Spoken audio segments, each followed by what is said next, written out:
7 dicas para você não ser exercido no mercado de opções. Lembrando que, antes de eu te explicar essas dicas, eu quero que você entenda que o exercício é algo comum, algo que pode acontecer. Eu vou te ensinar algumas técnicas, algumas dicas que você pode evitar isso, porém, nada 100% garantido, ainda mais em renda variável. Mas eu particularmente não gosto de ser exercido, principalmente pelas taxas que são cobradas, então eu sempre faço o possível para não ser. Mas quando acontece, não tem muito o que a gente fazer, mas essas 7 dicas aqui certamente já vão ajudar bastante você que também não gosta de ser exercido, tá bom? Vamos lá. Primeiro, não alavanque. Isso é uma das coisas que eu mais falo em investimentos. Não alavanque. Você não conhece nenhuma pessoa que ficou bem sucedida no mercado, seja em opções, seja em contratos futuros, seja em qualquer coisa, que trabalhou alavancado. Porque essa pessoa que trabalha alavancado, ela começa a correr muito risco desnecessário o tempo inteiro. Então a chance dela se estrepar no meio do caminho é muito alta.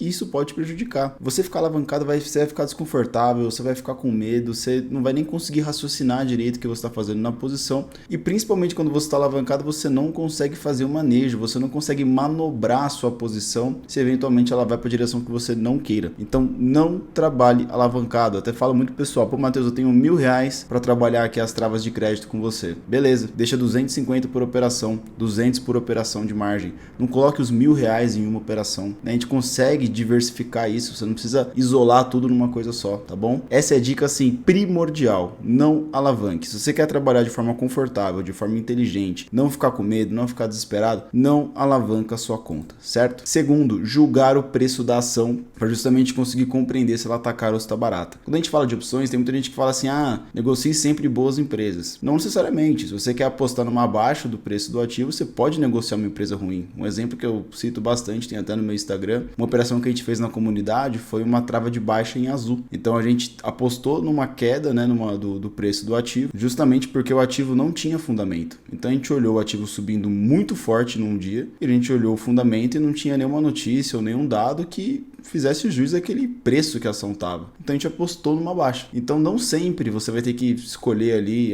eu quero ação barata, de empresa boa, de empresa com fluxo de caixa legal. Isso é bom se você está vendendo uma put, porque é a sua obrigação de comprar o ativo. Mas para montar a operação, não necessariamente tem que ser uma boa empresa, tá? Você pode apostar numa queda de uma empresa ruim também. Então sempre julgue o preço. Tem um vídeo aqui no meu canal do YouTube, onde eu mostro como que eu faço para poder analisar o preço de uma ação. E ali eu consigo justamente entender se o preço dela no mercado está caro ou está barato. Então se está barato, eu gosto de trabalhar operações que eu ganho com a alta. E se está caro, eu gosto de trabalhar operações com a baixa. Terceiro, pós-movimento forte. Até falando desse exemplo do azul que eu acabei de citar. A azul subiu muito forte. Geralmente quando o ativo anda muito forte, ou para cima ou para baixo, acaba acontecendo uma correção, né? E essa andada forte não é necessariamente em um dia, né? Pode ser uma queda de uma semana, 2 semanas. Sempre é bom, após o movimento forte, você tentar entender o que levou até aquele movimento, né? Se foi alguma notícia, se foi algum dado, algum balanço da empresa. Então, pós-movimento forte, também eu gosto porque a volatilidade implícita dos ativos aumentam. Enquanto maior a volatilidade implícita, por eu ser um vendedor nato de opções, acabo pegando um prêmio melhor. Então sempre que tiver um movimento muito forte no ativo, dá uma olhadinha nas opções.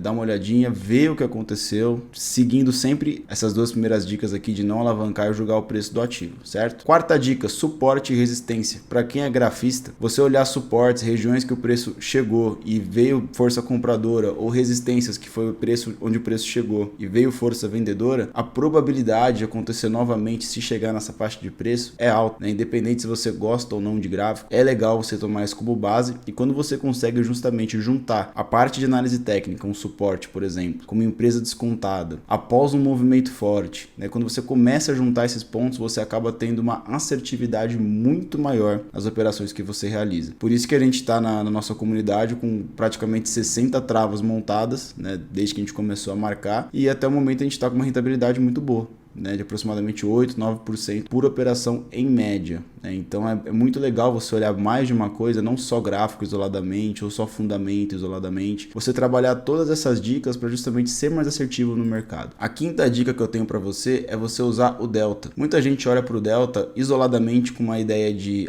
delta 30 quer dizer que se o ativo oscilar R$1, né, a minha opção vai oscilar 30 centavos. Delta 50, se o ativo oscilar R$1, minha opção vai andar 50 centavos no preço teórico. Mas o delta poucas pessoas sabem, mas acaba acaba sendo também um indicador de probabilidade de exercício. Então, quando você vende uma opção que tem delta 30, quer dizer que aquela opção tem 30% de chance de ter exercício. Quando a gente está vendendo opções, a gente não quer o exercício. Então, quanto menor a probabilidade de ter exercício, melhor para a gente. Eu gosto, e você pode observar que delta 30 e delta 16 são opções que têm bastante liquidez. Então, eu gosto de vender opções de delta 30 e delta 16. Quando eu monto trava, geralmente, eu gosto de vender a delta 30 e comprar 16. Mas se você for vender isoladamente, vender a seco, dá uma olhadinha aqui nesses deltas que você vai ver que é bem interessante. Então, quando eu vendo delta 30, eu tenho 70% de probabilidade de ganhar dinheiro. E quando eu vendo delta 16, eu tenho 84% de chance de sair com lucro na operação. Sexta dica, rolar para mais meses. Muita gente eu vejo que vai fazer rolagem. Por exemplo, vendi uma put. Aí a put, no caso, é aquilo que eu sempre falo. Put tem que fazer de um bom ativo. Tá? Porque o seu risco na put é comprar o ativo. Então você não vai querer comprar coisa ruim, tá certo? Então se for vender put, venda de boas empresas. Pô, Matheus, eu quero vender uma put. Aí a pessoa quer fazer uma rolagem para poder adiar essa obrigação e ela tenta às vezes rolar para o próximo mês. E o que acontece? Quando a operação fica muito dentro do dinheiro, se ela for rolar para o próximo mês, ela às vezes acaba pagando para fazer essa movimentação.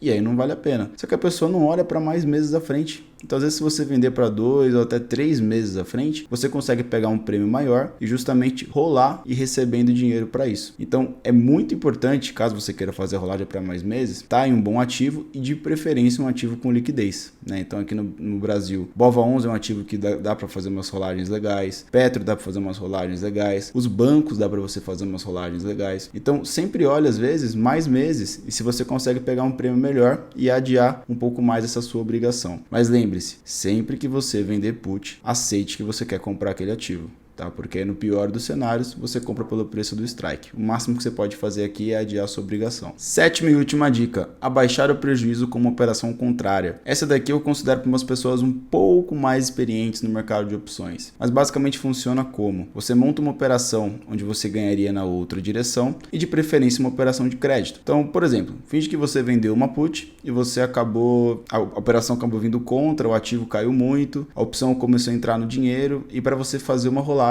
você teria que pagar 30 centavos. O que você pode fazer? Faz a rolagem, paga os 30 centavos e monta uma operação de crédito onde você ganha com a queda. Porque se eventualmente o ativo cair, você está protegido naquela operação. Você pode fazer tanto uma operação de crédito como uma operação de débito. Eu, particularmente, gosto de fazer uma operação de crédito, onde eu já recebo um crédito que ameniza esse meu prejuízo, na maioria das vezes cobre esse prejuízo, e eu monto uma operação um pouco fora do dinheiro. Então eu consigo até ganhar nas duas posições. Você pode fazer uma própria venda de call, você pode fazer uma trava de baixa com call também, mas uma operação de crédito onde você ganha para o sentido contrário, porque o crédito vai justamente amenizar o seu prejuízo atual, certo? Se ficou alguma dúvida, se você quiser colocar talvez alguma outra dica que você utiliza para não ser exercido, deixa aqui nos comentários. Eu espero ter ajudado e até o próximo vídeo.